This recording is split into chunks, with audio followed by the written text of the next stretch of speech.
우리에게 주신 하나님 말씀 신약성경 사도행전 21장입니다. 하나님의 말씀이 오늘 하루도 이끄시는 복된 날 되기를 축복합니다.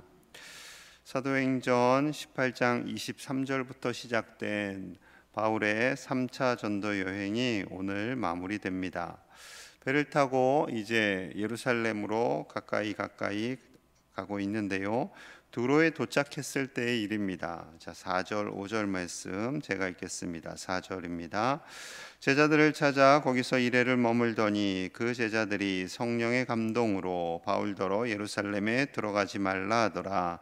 이 여러 날을 지낸 후 우리가 떠나갈새 그들이 다 처자와 함께 성문 밖까지 전송하거늘 우리가 바닷가에서 무릎을 꿇어 기도하고. 자, 두로에서 7일을 제자들의 집에서 머무는 동안 제자들이 성령의 감동으로 이렇게 표현합니다. 성령의 감동으로 기도 응답을 받거나 환상을 보았지요. 어떤 거냐면 바울이 고난당하는 장면을 봅니다.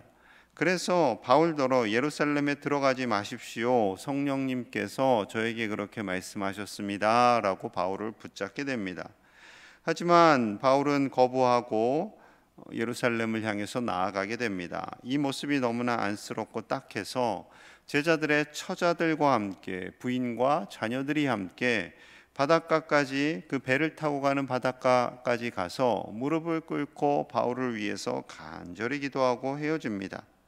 자, 이제 배를 타고 돌레마이를 거쳐서 가이사랴에 도착하게 되어 8절입니다. 8절. 이튿날 떠나 가이사랴에 이르러 7 집사 중 하나인 전도자 빌립의 집에 들어가서 머무르니라. 우리가 잘 아는 빌립 집사가 등장을 합니다. 빌립 집사는 사마리아에서 복음을 전하고 그리고 어려운 환난을 겪으면서 하나님의 인도로 이제 가이사랴에 정착하고 교회를 세우게 됩니다. 이곳에서 네 딸들과 함께 사명을 감당하고 있는 그 중에 이제 바울이 오게 된 거지요. 그런데 갑자기 예루살렘에서 아가보라는 선지자가 바울을 찾아오게 됩니다. 자, 10절 11절 함께 봅니다. 시작. 여러 날 머물러 있더니 아가보라 하는 선지자가 유대로부터 내려와 우리에게 와서 바울의 띠를 가져다가 자기 수족을 잡아매고 말하기를 성령이 말씀하시되 예루살렘에서 유대인들이 이같이 이 띠 임자를 결박하여 이방인의 손에 넘겨주리라 하거늘. 자, 갑자기 아가보라는 선지자가 와서요 바울의 띠를 가지고 자신의 손과 발을 잡아 묶습니다. 그리고 말합니다. 예루살렘에 가게 되면 이 띠의 주인도 이 띠의 임자도 이같이 결박되어서 이방인의 손에 넘겨주게 될 겁니다. 자, 이 말을 들은 주변에 있는 동역자들과 빌립이 얼마나 놀랐겠습니까? 자, 12절입니다. 우리가 그 말을 듣고 그곳 사람들과 더불어 바울에게 예루살렘으로 올라가지 말라고 하니. 자, 이 모든 사람들이요 울면서 바울에게 가지 말라고 간절히 막습니다. 누구든지 그러한 상황 속에서 바울을 그냥 보낼 수 있는 그런 제자들, 그런 동역자들은 없겠지요. 다 그를 막습니다. 분명한 성령님의 사인입니다. 가시면 안 됩니다. 이것은 성령님이 막으시는 겁니다. 라고 막습니다. 하지만 성령님께서 보여주신 이 장면은요, 그만큼 바울이 마음의 준비를 단단히 하고 내려가라 라는 하나님의 사인입니다. 분명히 성령님께서 결박당하는 것을 보여주셨지만 결박당한다고 해서 가지 말아라 라는 것까지 보여주시는 건 아니에요. 결박당한 것까지만 보여주셨는데 이것을 보고 제자들과 동역자들은 하나님께서 가지 말라는 사인입니다 라고 그렇게 권면하고 있는 거죠. 이에 대한 바울의 답변 13절 우리 함께 봅니다. 시작. 13절입니다. 바울이 대답하되 여러분이 어찌하여 울어 내 마음을 상하게 하느냐. 나는 주 예수의 이름을 위하여 결박당할 뿐 아니라 예루살렘에서 죽을 것도 각오하였노라 하니. 예루살렘에서 죽을 것까지도 결박당할 정도가 아니라 예루살렘에서 죽을 것까지도 각오하였습니다 라고 말하면서 울면서 바울을 붙잡는 그들을 격려합니다. 바울도 두려움이 있었겠지요. 어떻게 자신이 결박당할 것을 계속해서 제자들이 성령의 감동으로 알려주고 있지 않습니까? 그러한 두려운 마음이 있지만 그 두려운 마음, 하나님께서 주시는 능력, 예수님께서 주시는 그 능력으로 비록 험하고 힘든 길이지만 담대하게 정면 돌파하겠다라고 결정을 합니다. 그렇습니다. 우리의 인생 가운데 우리가 사명의 길을 가면서 이제 오는 주일에 임직식이 있잖아요. 우리 또 피택자들이 있습니다. 피택을 받는다라는 것, 임직자가 된다라는 것은 영광의 길을 가는 것이 결코 아닙니다. 섬김의 종으로 세워지고 주님의 사명을 더 감당하겠다라는 거지요. 교회의 어려움을 더 적극적으로 내가 책임지겠습니다라는 결단입니다. 더 어려움이 있고 아픔이 있고 힘듦이 있지만 그것을 알고 더 힘을 내어서 주님의 사명을 감당하는 저와 여러분들 되어야 할 줄로 믿습니다.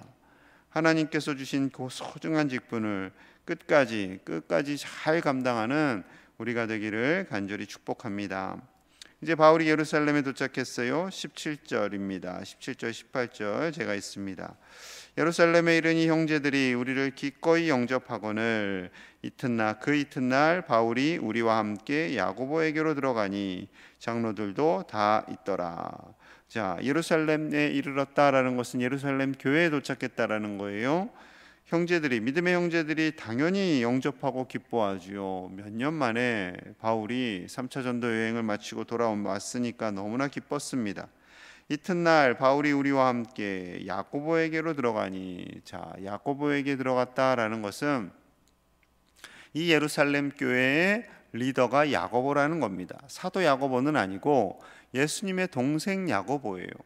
예수님의 동생 야고보는 예수님께서 사명을 감당할 때 처음에 예수님을 안 믿었죠. 형님, 이 시골에 계시지 마시고 예루살렘으로 가십시오 라고 권면했던 그런 동생이었습니다. 하지만 예수님의 십자가와 부활을 경험하고 교회를 이끄는 리더가 된 것입니다. 그래서 바울도 야고보에게 이제 인사를 하러 가는 거죠. 3차 여행을 잘 마치고 돌아왔습니다. 선교 보고를 하는 겁니다. 얼마나 기뻤겠습니까? 하지만 그 기쁨이 길지 않아요. 27절 28절 함께 봅니다. 시작. 그 이래가 거의 참에 아시아로부터 온 유대인들이 성전에서 바울을 보고 모든 무리를 충동하여 그를 붙들고 외치되 이스라엘 사람들아 도우라. 이 사람은 각처에서 우리 백성과 율법과 이곳을 비방하여 모든 사람을 가르치는 그자인데 또 헬라인을 데리고 성전에 들어가서 이 거룩한 곳을 더럽혔다 하니. 자, 아시아로부터 온 유대인들이, 이 아시아는 터키를 의미합니다. 바울이 이제 지나쳤던 선교 여행했던 그곳이에요. 단순히 몇 킬로 몇십 킬로 떨어진 곳이 아니라 몇백 킬로 떨어진 그곳에서 바울을 잡겠다고 온 사람들입니다. 대단한 사람들이죠. 이 사람들이 이스라엘 사람들아 도우라. 이 사람은 각처에서 율법을 비방하고 성전에 헬라인 이방인들을 들여온 사람입니다 라고 외치는 겁니다. 거짓으로 모함을 하는 거지요. 자, 그래서 30절, 30에서 32절 제가 있습니다. 30절입니다. 온 성이 소동하여 백성이 달려와 모여 바울을 잡아 성전 밖으로 끌고 나가니 문들이 곧 닫히더라. 그들이 그를 죽이려 할 때 온 예루살렘이 요란하다는 소문이 군대의 천부장에게 들림에 그가 급히 군인들과 백부장들을 거느리고 달려 내려가니 그들이 천부장과 군인들을 보고 바울치기를 그치는지라. 이제 사람들이 외치자 이스라엘 사람들이 굉장히 좀 과격합니다. 욱하고요. 그래서 사람들이 그렇게 외치니까 온 성이 수동을 해서 바울을 붙잡아서 성전 밖으로 끌고 나가는 거예요. 그리고 성전 밖에서 사정없이 때리기 시작합니다. 발로 밟고 때리고. 그러자 이제 예루살렘이 요란하다는 소식이 천부장에게 들리자 군인들과 함께 내려왔을 그때에 이제 긴장을 하고 다 멈추게 되는 거죠. 자, 일단 천부장은 바울이 큰 대역죄인인가 보다 생각을 하고 결박을 합니다. 그리고 자초지정을 물어요. 자, 34절입니다. 무리 가운데서 어떤 이는 이런 말로 어떤 이는 저런 말로 소리치거늘 천부장이 소동으로 말미암아 진상을 알 수 없어 그를 영내로 데려가라 명하니 바울이 층대에 이르를 때에 무리의 폭행으로 말미암아 군사들에게 들려가니 너무 맞아서요. 군사들에게 질질 들려가는 겁니다. 끌려서 가는 거죠. 이제 무리들이 하도 이런 말로 저런 말로 이 사람 저 사람이 이제 거짓말로 막 모함을 하니까 천부장이 제대로 들을 수가 없습니다. 일단 군인들이 있는 영내로 들어가서 자초지종을 알려고 하는 거죠. 자, 그런데 이 바울이 거의 너무나 맞아서요 정신이 없습니다. 그래서 어쩔 수 없이 군인들에게 들려가요.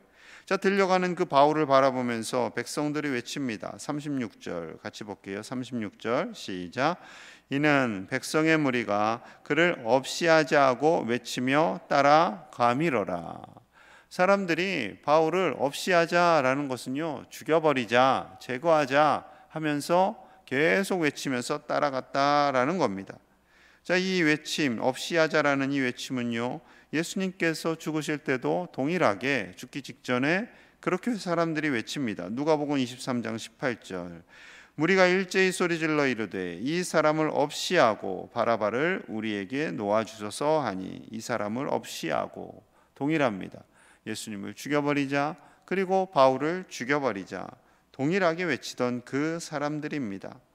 그 사람들, 복음에 의해서 복음으로 우리를 살리시기 위해 오신 예수님, 그리고 그 복음을 사명을 걸고 전하는 바울 다 싫었던 거죠.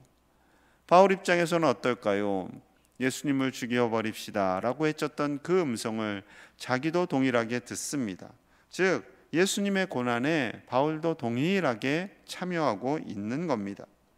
로마서 8장 17절에서 이렇게 말씀하셨어요. 자녀이면 또한 상속자 곧 하나님의 상속자요 그리스도와 함께한 상속자니 우리가 그와 함께 영광을 받기 위하여 고난도 함께 받아야 할 것이니라. 영광을 받는다면, 하나님의 자녀로 하나님의 상속자로 영광을 받는다면 그 영광과 함께 고난도 함께 받아야 함을 말씀하고 있는 것입니다. 바울은 그것을 다 알았습니다. 예수님을 위해서 고난을 받는 것, 환상을 통해서 제자들이 고난당할 것을 알려주고 가지 말라고 막았지만 그 어려움의 길을 바울은 담대하게 나아갑니다. 참 쉽지 않은 결정이지요. 고난이 있을 때 우리는 피하고 싶습니다. 저도 그렇습니다. 하지만 하나님이 원하시는 것은, 우리 예수님께서 원하시는 것은 하나님의 자녀로 복을 받고 이 땅에서 복을 받고 복만 받고 사는 것이 아니라 고난조차도 하나님께서 주시는 복임을 우리에게 말씀하고 있습니다. 고난을 두려워하지 않는 저와 여러분들 되시기를 간절히 소망합니다. 고난은 우리를 죽이는 것이 아니라 그 고난을 통해서 우리를 살리시고 복음이 드러나고 예수 그리스도의 영향력이 나타나기 위한 하나님의 섭리인 줄로 믿습니다. 우리를 통해서 우리가 때로는 힘들고 어렵고 아픔이 있다 할지라도 이를 통해서 이겨나가게 하시는 하나님, 이를 통해서 그리스도를 드러내시는 하나님의 손길을 보시고 경험하시고 증인 되시는 우리 모든 주의 백성들 다 되시기를 간절히 축복합니다. 기도하겠습니다. 우리의 마음을 모아서 기도합니다. 우리의 삶 속에 어려움이 있고 또한 코로나19로 인해 고난이 있지만 하나님, 이때를 이겨나갈 힘을 허락하여 주시옵소서. 그리하여 이때를 통하여서 복음이 증거되게 하시고 예수 그리스도가 증거되게 하시고 교회가 드러나게 하여 주시옵소서. 또한 함께 기도합니다. 어려움이 있지만 담대하게 이겨나갈 수 있도록 하나님께서 힘을 허락하여 주시옵소서. 우리 수능을 보는 아이들, 취업을 하는 우리 아이들에게 담대함을 주시옵소서. 고난 갖고 어려움이 있지만 하나님께서 저들을 붙잡아 주시어서 하나님의 그 크신 손으로 인도하여 주시옵소서. 우리의 가정을 위해서, 교회를 위해서, 우리 자녀손들을 위해서, 또한 오는 주일에 임직받는 피택자들을 위해서 함께 간절히 기도하겠습니다. 하나님 아버지 감사합니다. 주님의 은혜와 사랑으로 이 자리에 나오게 하심을 감사합니다. 아버지, 우리를 붙잡아 주시옵소서.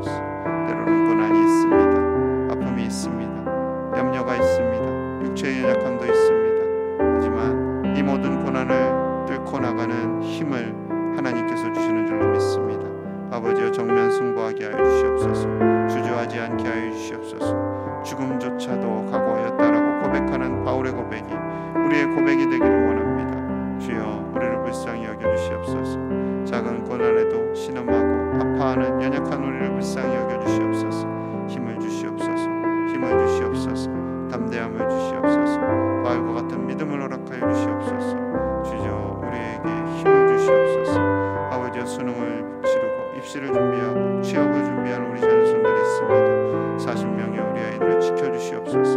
담대하게 하여 주시옵소서. 코로나로 인해서 여러 가지 두려움이 있습니다. 하나님, 이들에게 힘을 주시옵소서. 어떠한 고난도 능히 이겨나갈 수 있는 담대함을 주시옵소서. 힘을 주셔서 정말로 좋은 결과 있게 하시고 아버지, 이들의 가는 길을 열어주시고 복되게 하여 주시옵소서. 이 대한민국과 세계 가운데 귀히 쓰임을 받는 믿음의 자녀들이 되게 하여 주시옵소서. 아버지여, 피택자들을 축복합니다. 아버지께서 예비하신 귀한 종의 사명을 감당하기를 원합니다. 고난이 있더라도 교회를 더 사랑하고 주님을 더 사랑하며 교회를 아끼며 품고 헌신하는 종들이 되게 하여 주시옵소서. 아버지여, 직분이 명예가 되지 않게 하시고 하나님께서 세우신 귀한 종의 직분을 잘 감당하는 신실한 종들 다 되게 하여 주시옵소서. 아버지, 오늘 하루도 주님만 의지하며 나아가기 원합니다. 하나님께서 함께 하여 주시고 하나님의 은혜와 사랑으로 덮어주시며 하나님의 복이 우리의 가정과 일터 위에 가득할 수 있도록 주여 축복하여 주시옵소서. 오늘도 함께 하여 주시옵소서. 하루속히 코로나를 소멸하여 주시옵소서. 주님 감사합니다. 하나님 감사합니다. 이 새벽에 우리를 불러 귀한 말씀으로 하루를 살게 하시니 감사합니다. 우리에게 고난이 있지만, 아픔이 있지만 두려워하지 않고 담대하게 주님과 동행하며 그 모든 어려움을 뚫고 나가는 믿음의 사람들이 다 되게 하여 주시옵소서. 믿음의 정면 승부를 하게 하여 주시옵소서. 우리의 삶 속에 다가오는 여러 가지 어려움들이 있습니다. 육체의 아픔이 있습니다. 고통 중에 힘들어하는 이들이 있습니다. 하나님, 저들을 치료하여 주시고 강건케 하여 주시옵소서. 하나님께서 세우신 피택자들이 있습니다. 하나님, 저들에게 큰 믿음을 주셔서 직분을 감당하며 교회를 위해 충성하며 어떠한 고난과 아픔이 있다 할지라도 묵묵히 복음을 위해 교회를 위해 충성하는 믿음의 종들이 되게 하여 주시옵소서. 교회를 감싸고 교회를 사랑하고 교우들을 사랑하는 신실한 종들이 다 되게 하여 주시옵소서. 하나님, 우리 아이들이 이제 수능을 치르고 입시를 준비합니다. 또한 취업을 준비합니다. 우리 자녀손들을 기억하여 주시고 40명의 아이들 한 사람 한 사람 하나님 붙잡아 주시고 저들의 앞날이 하나님으로 말미암아 복되고 형통할 수 있도록 담대하게 저들을 붙잡아 주시옵소서. 하나님께서 오늘 하루도 선하게 인도하실 줄로 믿습니다. 하루속히 코로나 바이러스를 소멸시켜 주시고 이 나라와 온 세계에 평화가 임하게 하여 주시옵소서. 귀한 예물 드린 손길 위에 복의 복을 더하여 주시고 날마다 일상 속에서 순간순간마다 온전히 감사로 하나님께 영광 올려드리는 귀한 믿음의 가정이 되게 하여 주옵소서. 예물 드린 손길 위에 축복하여 주시고 하나님의 복이 차고 넘치는 은혜가 임하게 하여 주시옵소서. 감사드리며 예수님 이름 받들어 간절히 축복하며 기도하옵나이다. 아멘.